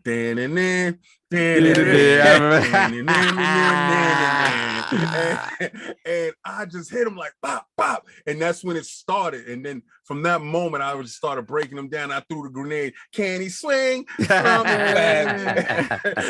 I was bouncing grenades off the wall. And to see him devolve from this confident, strong juggernaut into this whimpering dude with the boogers in his nose and the stop bubbles, and he's like, no, this can't be happening.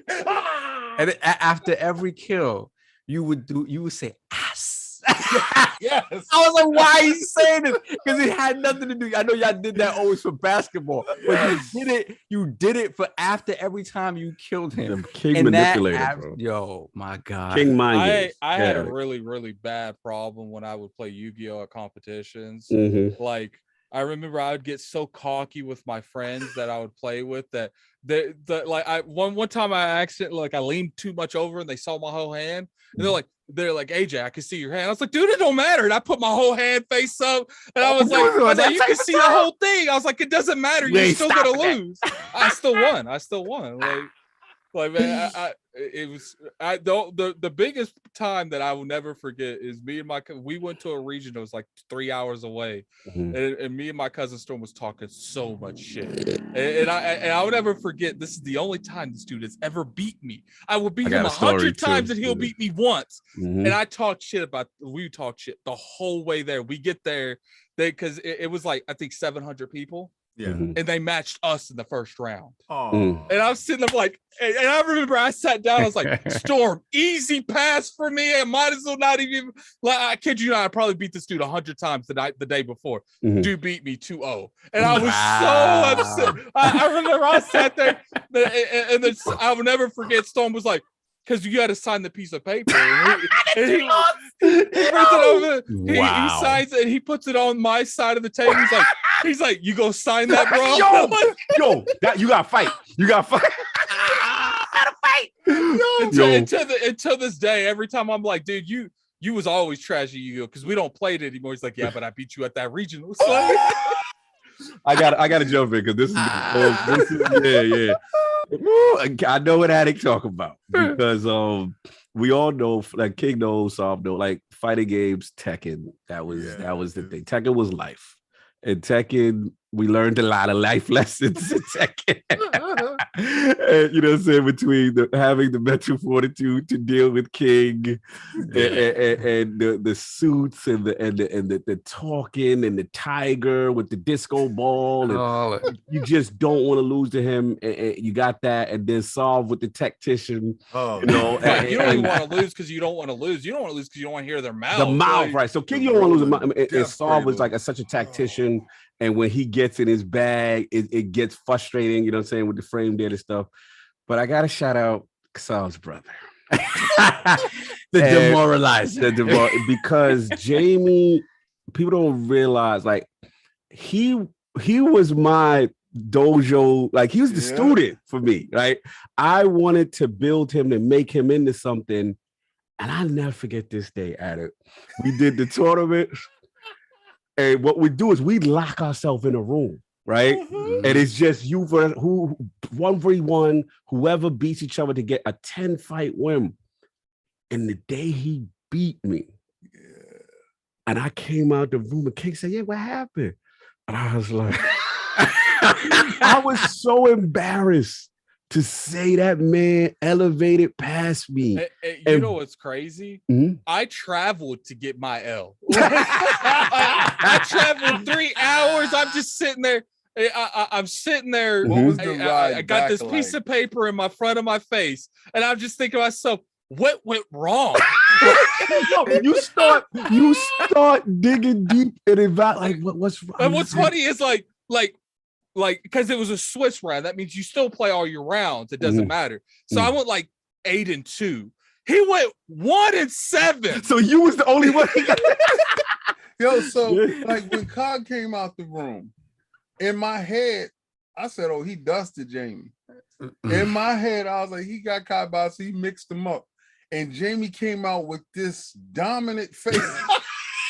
Jamie, I remember Jamie coming out almost embarrassed To say he beat me. Yep.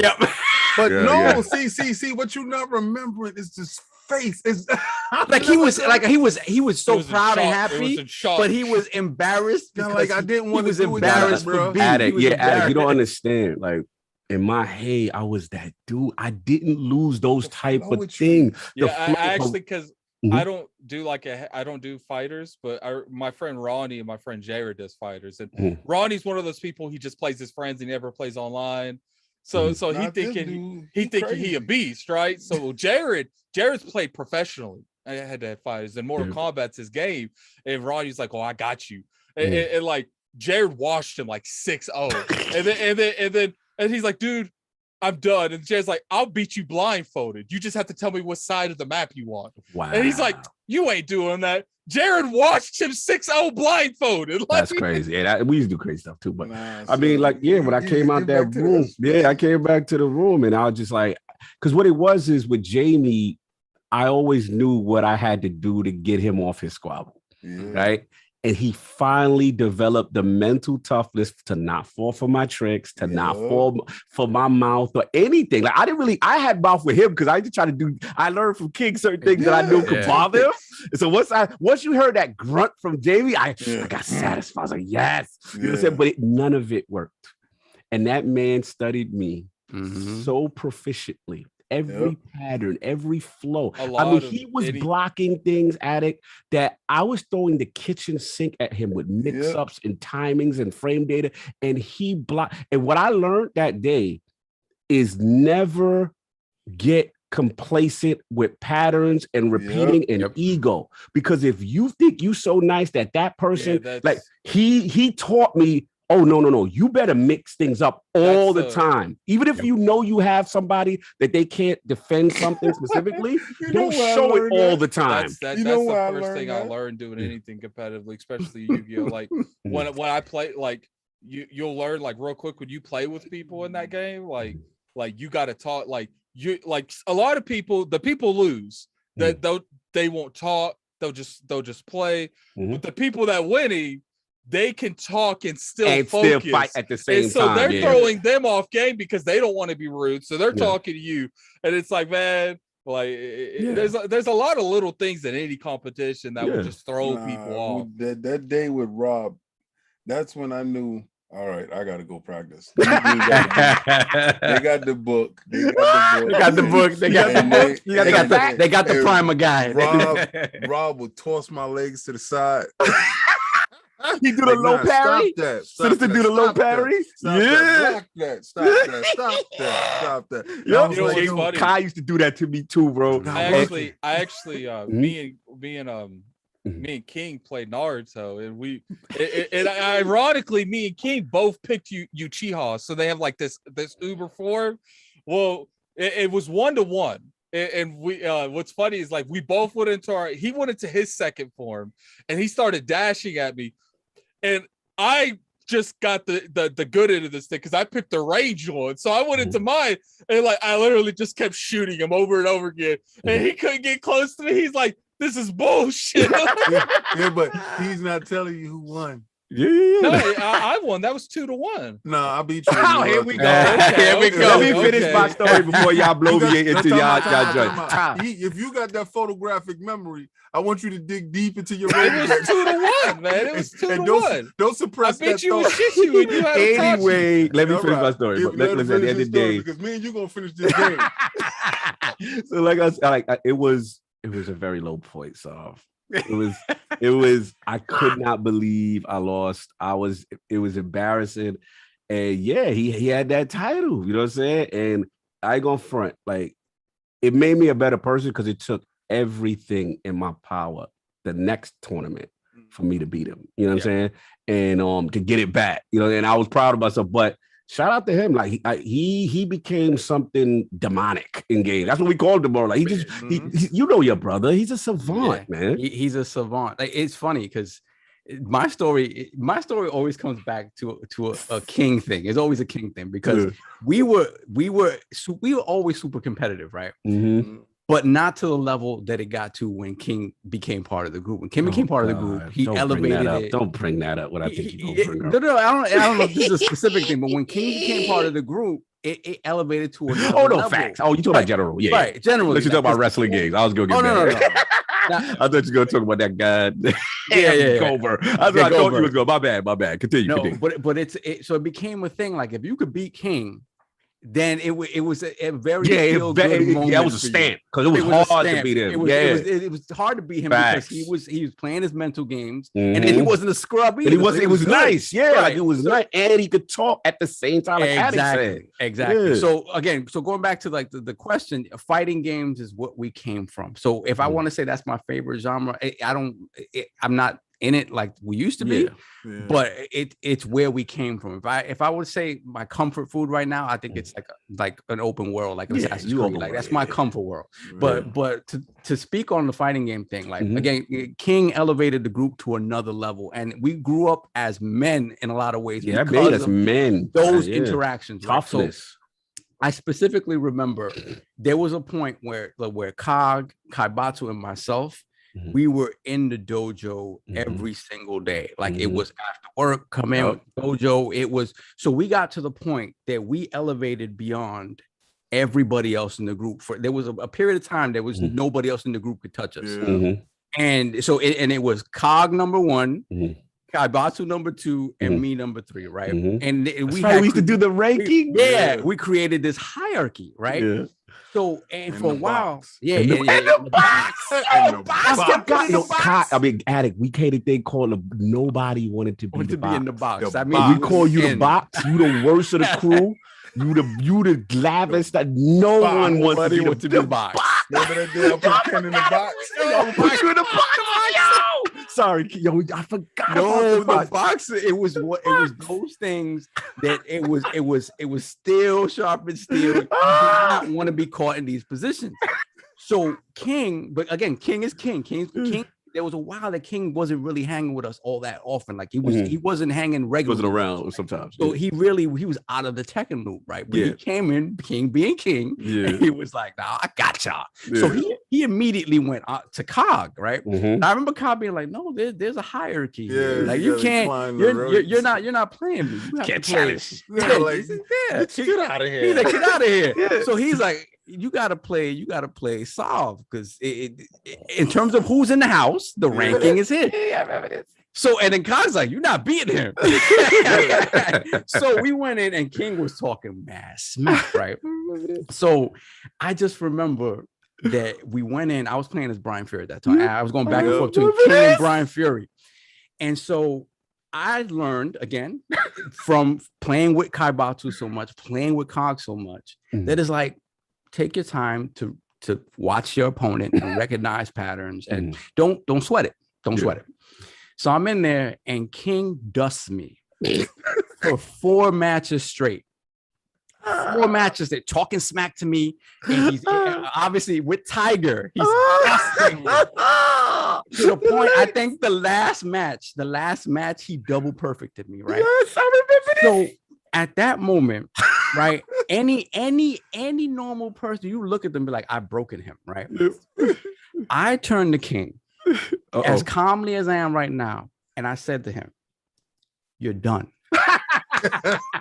I said, "You're done. I solved you. You're not gonna win." Solved. We used to say that, yo. When you start feeling good, you start knowing you solve, son. Solve. I got you. So that was the thing. We used to say that. So imagine for King, who hasn't been kind of around us for a while, right? And I don't care how confident you are. He just washed you. So right. He just washed me.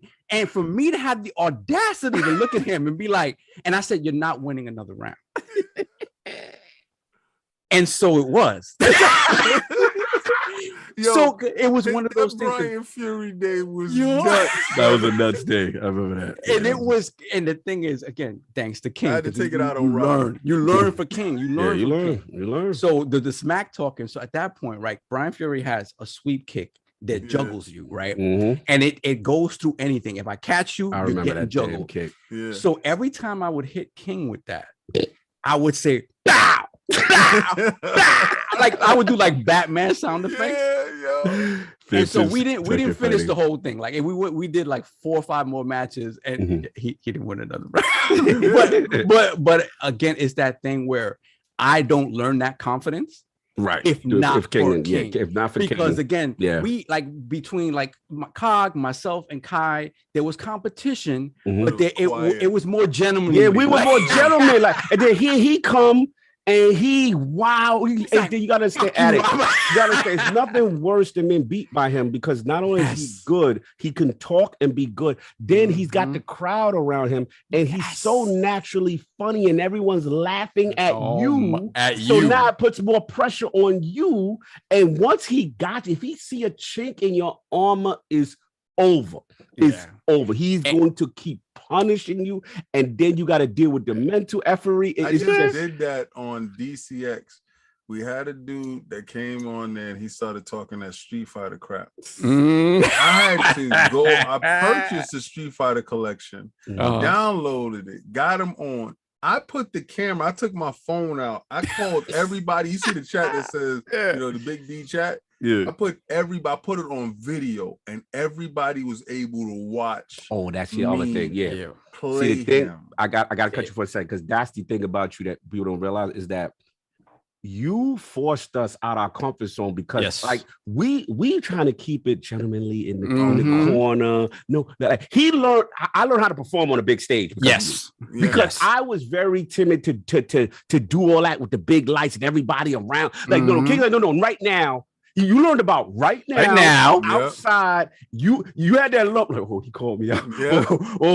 But you learned, because it helped build you into being confident to display your skills and that transcended to just you as a person. Yes, I agree. It always did. It always did. I remember specifically, just again, King's influence. I remember like my brother started working out, doing boxing stuff with King, and I remember I'll say this now, right? But when I was younger, I always knew my brother was better at me at games. Always, he always just watched me in most things, except for Street Fighter. Yeah. So I forgot what the game was we played. It might have been Tekken, right? And I always had a habit of like, if he beat me, I mush him, or like I would slap him up. Yeah. Like, I know you gotta go. Exhausted. Oh no, we gonna finish. Yeah. So I remember he beat me at something. It was in Cog's house, and he had enough. I mushed him, I slapped him or something. He drops the controller and starts to strangle me. Like, he's really mad at me. And then Cog is like, oh, hold up. Oh, I was there. Oh, yeah. Well, y'all really fought for it. He was like, I was red in the face. The man was choking the life out of me. And the funny thing is, it was there that I learned to respect my brother differently. Yes. Right. When you're like, okay. I forgot about it. But I got to ask real quick. Because Attic is there. I know you and Zach had some moments. Oh, Come on now. Zachary knows his place. Like, see, Attic is way bigger than Zachary and stuff like that. No, I'm not. You're not? He's like half an inch shorter than me. Like, okay. So he's okay. I remember like the only time like this bigger dude over him. Yeah. The only time that like I remember like having something like that happen is like I was playing cards with my friend Tyler, and he got mad because I beat him, and he threw his Yu-Gi-Oh deck at me. And like, keep in mind, like these extra thousands of dollars, like they're not cheap. Like one card could be like $300. And you have to have 3 of them. So he threw this deck at me, and it's like a $900 deck. I'm like, oh, thanks, man. Like, he's like, no. I'm like, no, you threw it at me, man. It's mine now. Because he got mad because I beat him, and he threw it at me. And I was like, and I just put it in my pocket and walked out the door. My thing was to mentally, physically, and emotionally build the men around me. And Jamie, me and Jamie, I took a special liking to him, so I would take him and David to the boxing gym, and then we would go out there. We go to the track, we'll lift weights and stuff like that. I mean, he was in the best shape of his life. And I remember, I will never forget that time that happened, because he said enough is enough. Shout out to that yo, because you got to understand, like, as we were growing up, right, it was I was the oldest, and then my sister, and then he's the youngest, right? So most of the time, like, we weren't kids that were allowed to be outside and stuff like that, so we played in the house, right? So a lot of the times, whether it was baseball, video games, or whatever, it would be them two versus me, right? And I was still big enough over both of them that I could still kind of smack them around. So what I would do a lot of the time is this is move that I called it the caliper, and it was a DDT into the radiator. He wildin'. And I would, when you're young, you don't have that thing where it's like, I'm gonna soft DDT, I'm gonna do the real thing. I'm like, so I used to like DDT him into the radiator. I used to do wrestling moves on him that really hurt, like stuff like that. So this is years of abuse just coming to a head in one moment. Thank you, Lisa. Statute of limitation. Go ahead. I did have this one time where here it come.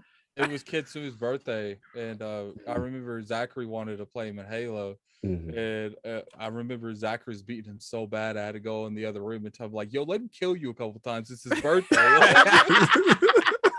Yo, we gotta wrap because we Yeah, let's do it because we crazy. Yeah, man. This Yeah. has been great. This has Oh, been great. I didn't. The whole Yeah. point of it, like my favorite genre is. Oh yeah, I forgot about that. Oh yeah, damn. Yeah, my favorite genre is probably either turn-based or it's Turn-based, anything strategy-wise. Yeah. If you want to be honest. Yeah, that same thing, Alex. Turn-based on the solo tip. You know how me and you with that. You know what I'm saying? The tactical, the positioning and all that, the XCOM and all that. But yeah, that's all I got with this round table. We gave y'all that extended behind the scenes for the patrons and the members. But any shout outs on the way out when you guys want to get off before we leave? It's gonna be a hell of a man talk tomorrow. Oh, I felt that was coming. Yeah, I felt that was coming. Keep in mind that the first one will go into I'm gonna put it up on Patreon and members for like a couple days and then put it public because I do want to because I do want the first one to go public just to give a feel of what we do. Yeah, I feel you say give a but taste. I do want to give the Patreons and the members a couple days in advance that because it was their questions. Yeah, no doubt. So, man, solve anything you want to say to the people. Nah, man. A big shout out to Attic for putting this together. This is cool. Obviously, you get to see us in a little bit of a different light. I like the personal questions. I'm the kind of the dude like I've gotten better at being kind of an open book. So whatever. Let the questions rip. I don't really mind. we can get into deep subjects and stuff like that. It's cool. No doubt. So that's all we got. I guess R&R or round table, whatever we call it. Yeah, we got to figure out whatever the name we called it. You know what I'm saying? But yo, everybody enjoy day. We will be in the realm tomorrow. This is recorded on a Saturday, and we out. Peace.